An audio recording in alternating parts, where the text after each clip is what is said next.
Arjun stormed into the crowded office lobby, his shoes clicking loudly on the polished floor. He slammed his briefcase onto the front desk and shouted at everyone watching. "I want this loser fired. How can a tea seller like him walk into my meeting room? He doesn't even speak proper English." His finger pointed at Ravi, a humble Chaiwala holding a small steel kettle. Ravi's hands shook, his face pale. Everyone stared. Some laughed. Arjun kept yelling louder. How did this man enter a place where billion-dollar decisions happen?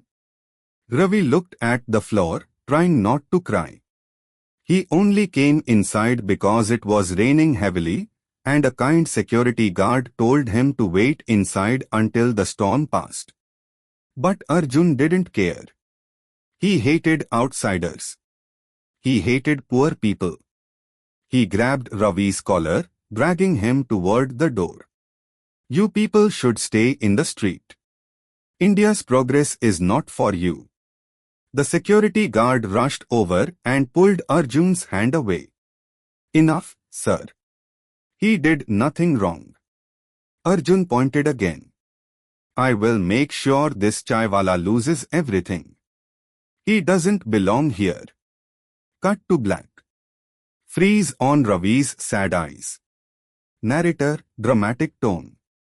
You think that was the worst moment? No, this was only the beginning. Flashback before the humiliation. Ravi had come from a small village in Bihar to Mumbai with dreams of giving his daughter a better life. His wife died during childbirth. He worked day and night selling tea to pay school fees for his little girl, Anaya. Ravi didn't speak much English. He was often mocked. "Hey English Babu. Say something in English. Look, village man trying to act smart." He would smile and keep serving tea, because he believed kindness always wins. But Mumbai wasn't kind back. Every morning he stood outside big office buildings, selling tea to workers who barely noticed his existence. Until he met Arjun. Who was Arjun? Arjun came from money, old money. Expensive schooling abroad, designer suits, elite investors. He believed people like Ravi existed only to serve him. When Arjun took control at Silver Peak Technologies, he fired dozens of workers he thought were too low standard. He brought in strict rules. White heavy check mark English only. White heavy check mark no poor vendors inside the building. White heavy check mark everyone must look professional and modern. He often said loudly, "India must get rid of village people to grow." And everyone pretended to agree because he was the boss. One morning, Arjun ordered tea. Ravi accidentally added sugar twice. Arjun spit it out in Ravi's face. "You can't even make tea properly?" He threw the cup on the ground. People laughed. Ravi cleaned the mess quietly. Later that day, Arjun saw Ravi giving free tea to a hungry child outside. Business or charity? If you want to be successful in life, stop helping people. Arjun mocked. Ravi replied softly, "Success is when you don't forget you are human." Arjun's anger grew. "Never talk back to me again." Ravi bowed. But inside, a storm was growing. The rainstorm day. That day, rain flooded the streets. Ravi's cart wheels got stuck. His clothes were soaked. Arjun had ordered tea earlier than usual, so Ravi rushed to deliver it. He slipped twice before reaching the entrance. Security allowed him inside because thunder shook the whole city. And that's when Arjun saw him. The humiliation began. The shouting. The insults. The cruelty. Arjun didn't stop until everyone nearby was laughing at Ravi. Ravi held back tears. Not because of the pain, but because his daughter, Anaya, had seen everything from across the lobby. She dropped her school bag. Papa. Her voice trembled. Arjun turned to look at her and smirked. Arjun shouted to the crowd.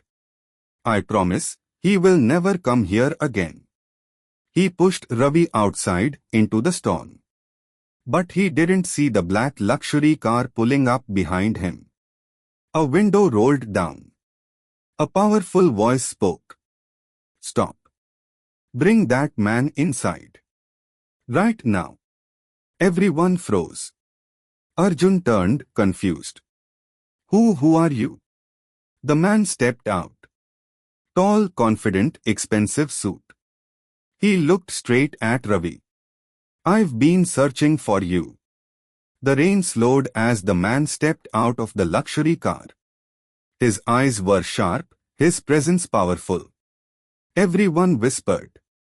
Is that Mr. Kabir Malhotra, the global investor? Kabir walked past Arjun like he didn't exist.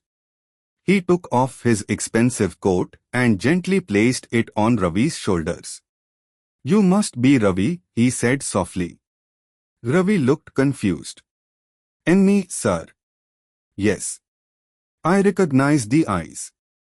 Humble, honest, and strong. Arjun finally spoke. Sir? Ignore him. He's just a tea seller. Kabir lifted one hand to silence him. I was not speaking to you. Arjun swallowed hard. The Ravi. Kabir turned back to Ravi. I grew up just like you. Small place near Varanasi. My father sold tea too. And a man like him, Kabir pointed at Arjun, once told me I would never succeed because I didn't speak perfect English. Ravi's eyes widened. Kabir smiled. I bought this company because I believe India grows when all Indians grow, city or village, rich or poor. He looked around at the employees watching. And this man, he said, pointing at Ravi, reminds me of the strength we come from. Arjun's face turned red. Sir, you can't take his side. He is quiet, Kabir snapped. You should be grateful he delivered tea during a storm. Instead, you humiliated him in front of his daughter. Gasps filled the lobby. Kabir asked the girl. What is your name, Beta? Anaya, she replied, wiping tears. Kabir knelt down to her level. Your father is a hero. Never let anyone tell you otherwise. Ravi finally broke down into tears, years of pain falling as rain from his eyes. The shift of power. Kabir stood and faced Arjun directly. I was already disappointed with your performance here. Today, you showed me something worse than incompetence, you showed me your character. Arjun panicked. Please, sir. I can improve. I can change. Kabir ignored him and spoke loudly so everyone could hear. From this moment, Arjun is no longer the CEO of Silver Peak. The entire lobby gasped again. Arjun fell to his knees. You can't do this. My family. Kabir looked at him coldly. Be thankful I don't blacklist you from the entire industry. Security approached. Arjun begged. Ravi, please tell him to stop this. Please.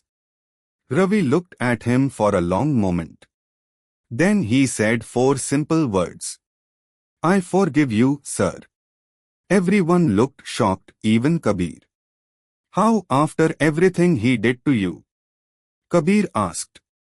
Ravi replied. Because hate makes me like him. And I want my daughter to see kindness, not revenge. Arjun lowered his head in shame. A new beginning. Kabir smiled warmly. That is why you are the right person for this. For what, sir? Ravi asked. Kabir placed his hand on Ravi's shoulder. I want you to lead our new initiative. Silver Peak Community Program, helping small workers build their own businesses. Ravi blinked in disbelief. But I only make tea.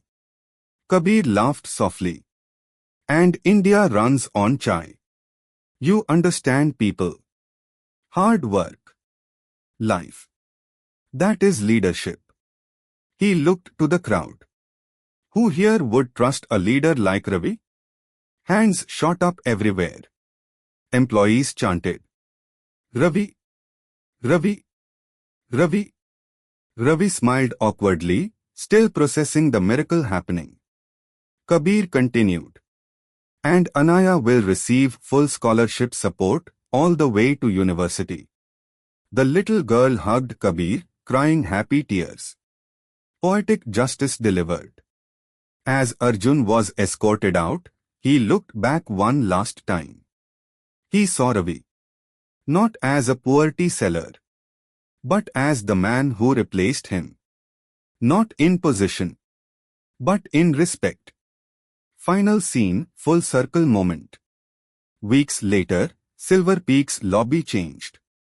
Posters with rural inventors and small business owners filled the walls. A big sign read, Progress belongs to everyone. Ravi now wore a new uniform, not fancy, but clean and confident.